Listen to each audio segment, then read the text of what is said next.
आता एक पोस्टर काहीतरी होतं. नाही नाही, हे धर्मेंद्र प्रधान राजीनामा द्या. ही एकदम क्षुल्लक गोष्ट आहे. नाही, हे पण एकदम क्षुल्लक आहे. हा लढा आता जे सरकार आपल्याला रोजीरोटी देऊ शकत नाही, रोजगार देत नाही, शिक्षण देत नाही, उत्तर देत नाही. नाही, हे पण एकदम क्षुल्लक आहे. हा लढा आता जे सरकार आपल्याला रोजीरोटी देऊ शकत नाही, रोजगार देत नाही, शिक्षण देत नाही, उत्तर देत नाही, हे सरकार बदलण्याचा हा लढा आता सुरू झाला पाहिजे. आम्हाला धर्मेंद्र प्रधान नकोय, आता हे सरकार नकोय. आणि मी नेतृत्व करायला आलेलो नाही, तुम्ही सर्वांनी आता नेते व्हा सांगण्यासाठी आलेलो आहे.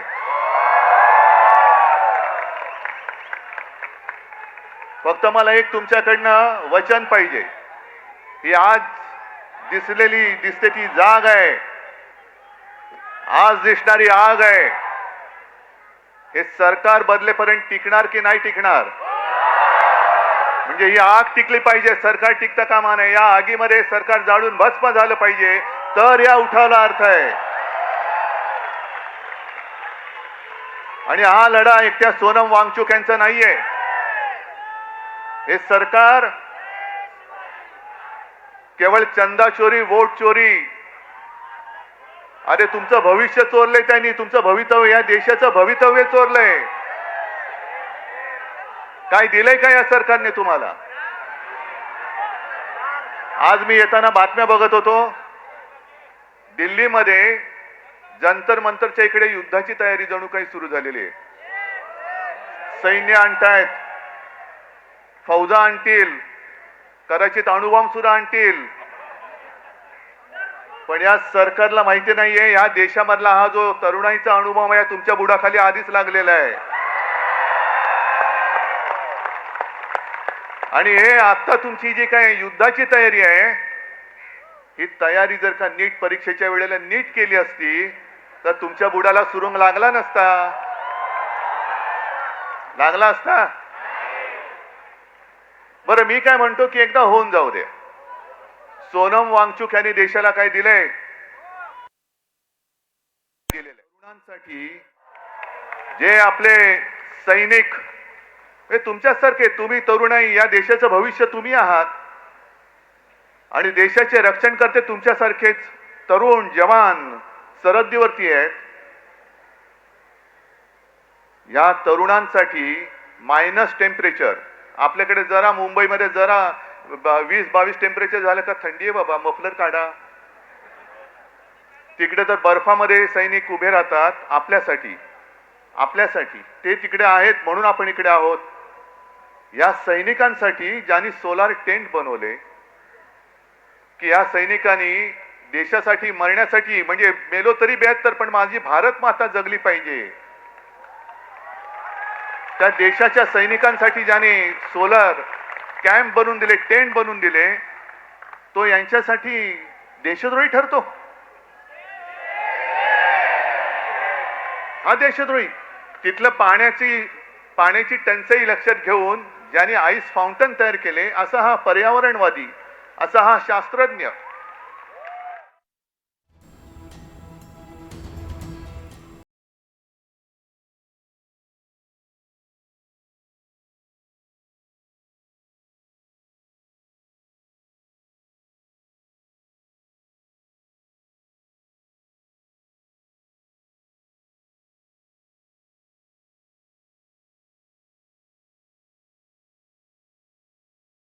विझू देऊ नका. उत्तर न देणारं सरकार बदलण्याचा हा लढा असल्याचं उद्धव ठाकरेंनी म्हटलंय. आणि यापुढे तुम्ही या लढ्याचं नेतृत्व करायचं आहे. सरकार बदलेपर्यंत आग धगधगती राहिली पाहिजे असं आवाहन उद्धव ठाकरे यांनी केलेलं आहे. उत्तर न देणारं हे सरकार बदलण्याचा हा लढा सुरू झालाय असं उद्धव ठाकरे यांनी म्हटलंय. या कालच्या मे महिन्यामध्ये एक स्टेटमेंट दिले त्यांच्या त्या होसबळेंनी, की पाकिस्तान बरोबर चर्चा केली पाहिजे. पाकिस्तान बरोबर, जो पाकिस्तान आपल्या देशात आतंकवादी घुसवतोय, बॉम्बस्फोट करतोय, सगळं काही करतोय, अतिरेकी हल्ले करतोय, त्याच्याबरोबर चर्चेचे दरवाजे खुले ठेवले पाहिजेत. आणि मोहन भागवतना विचारले तर मोहन भागवत म्हणतात की होय बरोबर आहे, हम हिटलर जैसे नहीं है. अहो भागवत साहेब, हे हम हिटलर जैसे नाहीये तुमच्या मोदींना सांगा. आणि पाकिस्तान बरोबर चर्चेची तयारी आहे, मग वांगचूक बरोबर का नाही करत?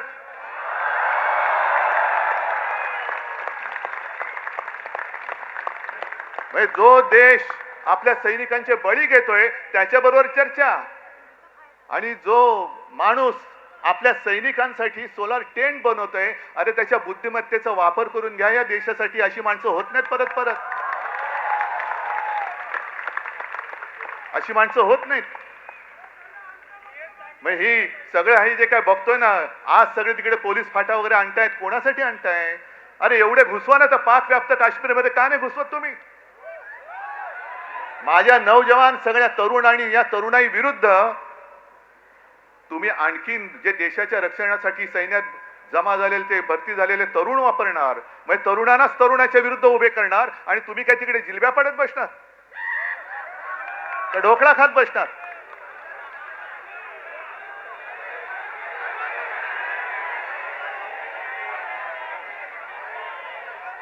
आता काही जण मला विचारतात,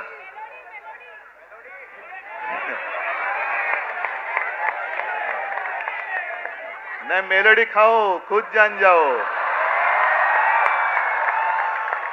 तो फिर मुझे बात करने की क्या बात है? आप जाओ उधर कोने पे मेलोडी ले लो और सब खुद जान जाओ, जो भी जानना है जान लो, समझ जाओ.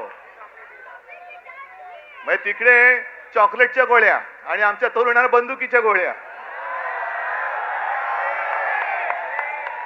नाही हे सरकार, म्हणून मी म्हंटल ना, आहोत ना आम्ही हिंदुत्ववादी आहोतच, पण कट्टर देशाभिमानी हिंदू आहोत. धर्माच्या आधारावरती केवळ शेंडी जानवाचं हिंदुत्ववाले आम्ही हिंदू नाही आहोत, आम्ही देशभक्त हिंदू आहोत. आणि म्हणून मी काल मोहन भागवतनं जे विचारलं की आज जे काही देशात चालू आहे हेच तुमच्या कल्पनेतल्या हिंदू राष्ट्रामध्ये बसतंय का? हे तुमचं हिंदू राष्ट्र आहे? हे हिंदू राष्ट्र आम्हाला अपेक्षित नाही. आमच्या हिंदू राष्ट्रामध्ये देशभक्ती ही महत्वाची आहे. मग तो कोणत्याही जातीपाती धर्माचा असू दे, जो या देशावरती प्रेम करतो तो आमचा आहे.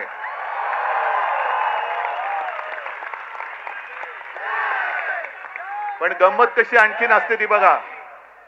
काही वर्षांपूर्वी, म्हणजे ज्यातनं भाजप सरकारचा जन्म झाला, अर्थात त्याच्यामध्ये पापी आम्ही सुद्धा होतो, पण अण्णा हजारे हे उपोषणाला बसले होते. लक्षात आहे तुमच्या? काय प्रसिद्धी मिळाली होती, काय प्रसिद्धी मिळाली होती, जणू काय संपूर्ण जग तिकडे एकवटलं होतं. पण त्यावेळेला अण्णांना कोणी देशद्रोही नव्हतं म्हटलं, अण्णांना कोणी चीनचा हेर किंवा हस्तक नव्हतं म्हटलं. अण्णा काय बोलतायत हे विचारण्यासाठी तत्कालीन मनमोहन सिंग सरकारने 4थ्या-5व्या दिवशी त्यांचा माणूस पाठवला होता, विलासराव देशमुखांना पाठवलं होतं. मग ही माणुसकी आज मोदी सरकारमध्ये का नाहीये? आमचा लढा हा माणुसकीसाठी आहे. पण अण्णा हजारेंना सुद्धा असं उचलून चादरी बिदरी आणून, अरे काय अतिरेकाला उचलताय तुम्ही? आणि चादरी कशासाठी पाहिजेत? मोदी सरकारला सांगतो की तुम्ही चादरीने वांगचुकना जरी झाकला असेल तरी तुम्ही सत्य झाकू शकत नाहीत. आणि तुमच्या पापावर तर पांघरून अजिबात घालू शकत नाही. तुमचं पाप उघड झालेलं आहे. किती झाका, तुमचा पापाचा कोंबडा हरवणारच आहे. पण अण्णांच्या वेळेला जसं मनमोहन सिंग सरकारने लगेच 4थ्या-5व्या दिवशी दूध पाठवला होता, का नाही पाठवला मोदी सरकारने? का धर्मेंद्र प्रधानला एवढं काय सोनं लागलेलं आहे? काय तरुण मुलांची आणि मुलींची काय मागणी आहे? एक तर शिक्षणाचा, स्वतःच्या शिक्षणाचा पत्ता नाही, त्याच्यामुळे शिक्षणासाठी किती मेहनत करावी लागते हे यांना माहिती नाही. अभ्यास म्हणजे काय असतं हेच जर माहिती नाही तर अभ्यास करून परीक्षेला जाताना पेपर फुटल्यानंतर काय होतं या यातना होणार कशा? डिग्री खोटी आहे ना याची. डिग्री नाही, आता डिग्री खरी का खोटी हा सुद्धा प्रश्न आहे. डिग्री खोटी आहे. अमनिशाकडे ती डिग्री नाही. त्याच्यामुळे ह्या यातना आणि आज तुम्ही जर का बघाल तर तरुण मुलं मुली तर आहेतच, पण मी सोशल मीडियावरती बघतोय त्यांचे आजी आजोबा सुद्धा आलेले आहेत, आई वडील आलेले आहेत. याचं कारण असं की मला नाही शिकता आलं, पण माझ्या मुलाने शिकलं पाहिजे, माझ्या मुलीने शिकलं पाहिजे. मोदी सरकारची जी घोषणा आहे, मुलगी शिकली प्रगती झाली, अरे पण शिकून परीक्षेला गेली आणि पेपर फुटला, तर ती मुलगी आत्महत्या नाही करणार, मुलगा आत्महत्या नाही करणार. मग एवढ्या मुलाने आत्महत्या केल्या तरी एक धर्मेंद्र प्रधान तुम्ही डोक्यावर घेऊन नाचताय. मग धर्मेंद्र प्रधानला असं काय सोनं लागलेलं आहे? बरं, अण्णा हजारेंचा एक विषय झालाच, पण या घराणेशाही बद्दल आणखीन एक सांगतो. आज सोनम वांगचूक उपोषणाला बसलेत तिकडे, पण सोनम वांगचूक यांचे वडील सुद्धा, त्यांनी सुद्धा उपोषण केलं होतं. माहितीये तुम्हाला किती जणांना? कोण गेलं होतं त्यांच्याकडे बोलायला? म्हणजे भाजपच्या लेखी हुकुमशाह असलेल्या इंदिरा गांधी सोनम वांगचूक यांच्या वडिलांना भेटायला लडाखला गेल्या होत्या, तरी हे तिकडे दिल्लीत राहून दिल्लीतल्या दिल्लीत भेटायला न जाणारे मोदी आणि शहा हे लोकशाही आणि इंदिरा गांधी हुकुमशाह.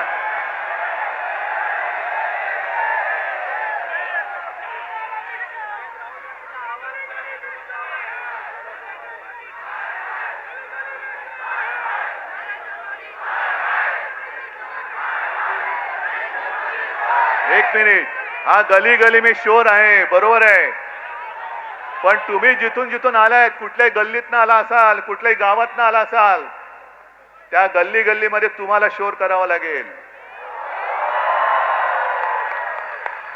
तुम्हाला आवाज उठवावा लागेल. मला जे प्रश्न विचारत होते त्यांना मी हेच सांगतोय की तुम्ही दिल्लीला जाणार का? हो, वेळ येईल तेव्हा मी नक्की जाईन, पण मी एकटा गेलो असतो तर फरक नसता पडला. आज हे सगळे एवढे जण इकडे जमलेत, अख्खा महाराष्ट्र आज तिकडे उभा आहे. आणि हे आंदोलन आता फक्त जंतर मंतर पुरतं मर्यादित ठेवायचं नाही. देशातल्या प्रत्येक कानाकोपऱ्यामध्ये काय तुमची घोषणा? नाही, आणखीन काय बोललात? गली गली में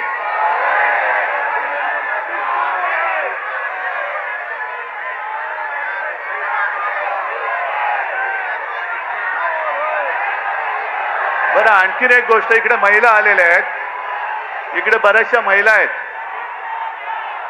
महिलांनी मला पटकन सांगायचं,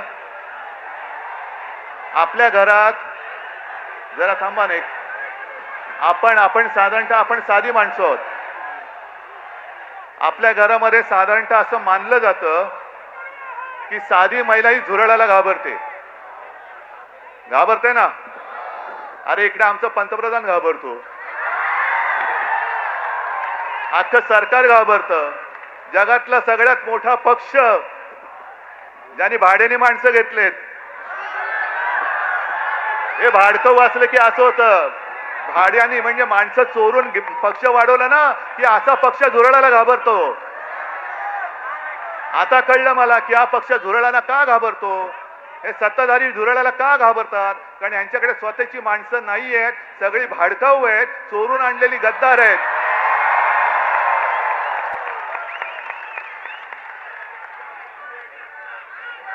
पण आता आपल्याला एक गोष्ट ठरवावी लागेल. माझं या शिवतीर्थावरून मोदी सरकारला आव्हान आहे, आव्हान की तुम्हाला वन नेशन वन इलेक्शन घ्यायचे ना, आत्ता जाहीर करा. उद्या निवडणूक, देशाची निवडणूक आत्ता जाहीर करा, आम्ही तयार आहोत.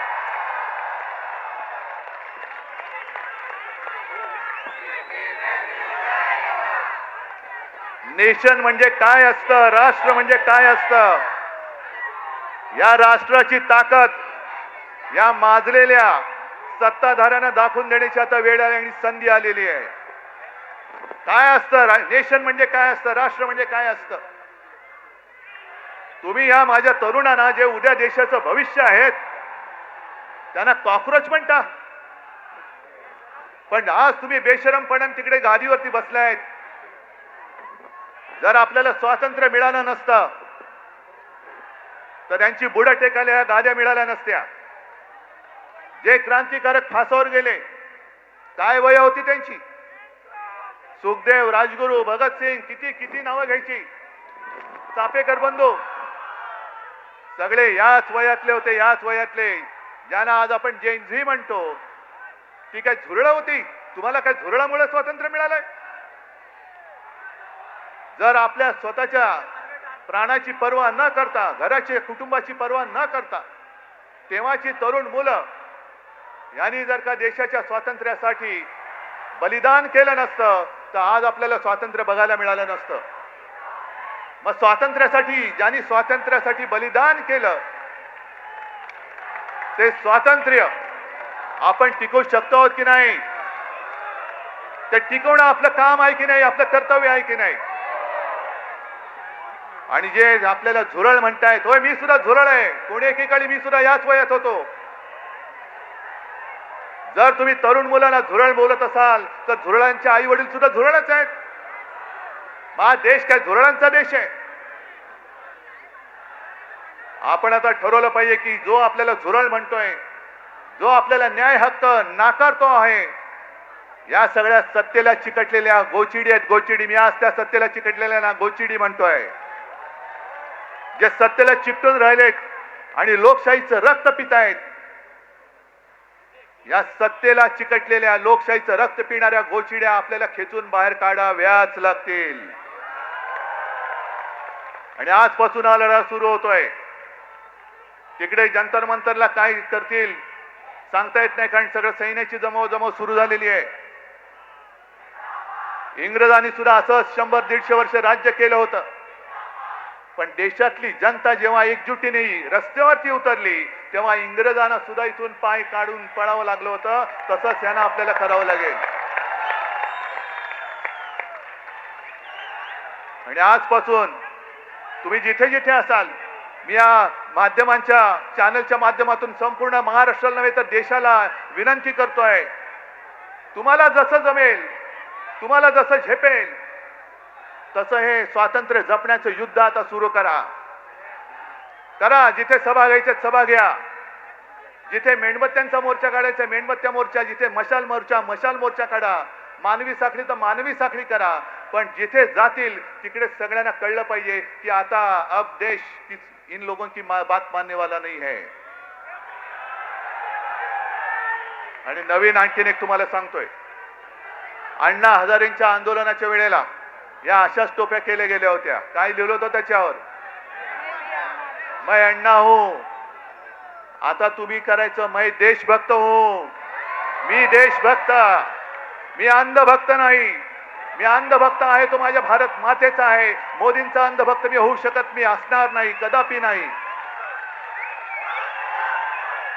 आजपासून सुरू करा, मी देशभक्त. जे मोदी भक्त असतील त्यांना तुमच्या समोर उभं राहायला भीती वाटली पाहिजे. एवढी देशभक्तांची ताकद या देशात आज सुद्धा आहे आणि ती उभी राहू शकते.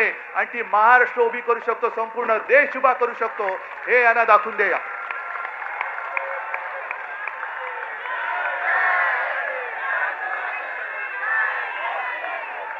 आज तुम्ही एवढ्या मोठ्या संख्येने आलेला आहात. मी म्हणतो ही ठिणगी आहे, पण एक ठिणगी वणवा पेटवायला पुरेशी असते. ती ठिणगी आज पडलेली आहे आणि देशाच्या लुटारूंना सत्ता भ्रष्ट केल्याशिवाय आता आम्ही स्वस्थ बसणार नाही. ही शपथ घेऊन आपण ह्या आंदोलनाला सुरुवात करूया. जय हिंद, जय महाराष्ट्र.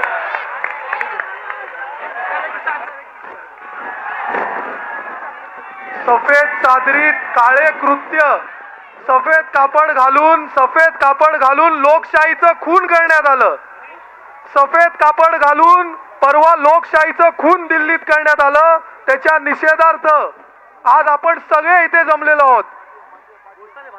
भारत माता की वंदे भारत माता की छत्रपती शिवाजी महाराज की जय भवानी.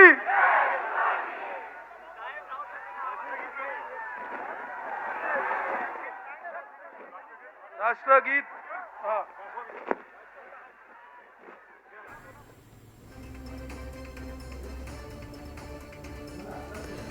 तर ठाकरेंच्या शिवसेनेचं शिवाजी पार्कवरती हे आंदोलन उद्धव ठाकरे यांनी उपस्थितांशी संवाद साधलेला आहे. संवाद साधल्यानंतर त्यांनी सोनम वांगचुक यांना ज्या पद्धतीनं पांढऱ्या कपड्यामध्ये लपेटून नेण्यात आलं त्याचं प्रतीक म्हणून त्या ठिकाणी एक पांढरं कपड हातामध्ये धरून लोकशाहीचा खून आहे अशा पद्धतीची वाक्य त्याच्यावरती लिहिलेली होती. उद्धव ठाकरे यांनी हे सरकार बदलण्यासाठी आत्तापासून कामाला लागा असं तरुणाईला आवाहन केलेलं आहे. कॉक्रोचला हे सरकार का घाबरतं असा प्रश्न त्यांनी उपस्थित केलेला आहे. याशिवाय धर्मेंद्र प्रधान यांचा राजीनामा का घेतला जात नाही या संदर्भातही त्यांनी प्रश्न उपस्थित केलेले आहेत. याचबरोबर जे सरकार पाकिस्तानशी बोलायला तयार आहे ते सरकार सोनम वांगचुक यांच्याशी का संवाद साधत नाही असे अनेक प्रश्न त्यांनी उपस्थित केलेले आहेत. आणि यानंतर बुलेटिनमध्ये एक छोटासा ब्रेक. लगेच परत येतोय. पाहत रहा NDTV मराठी.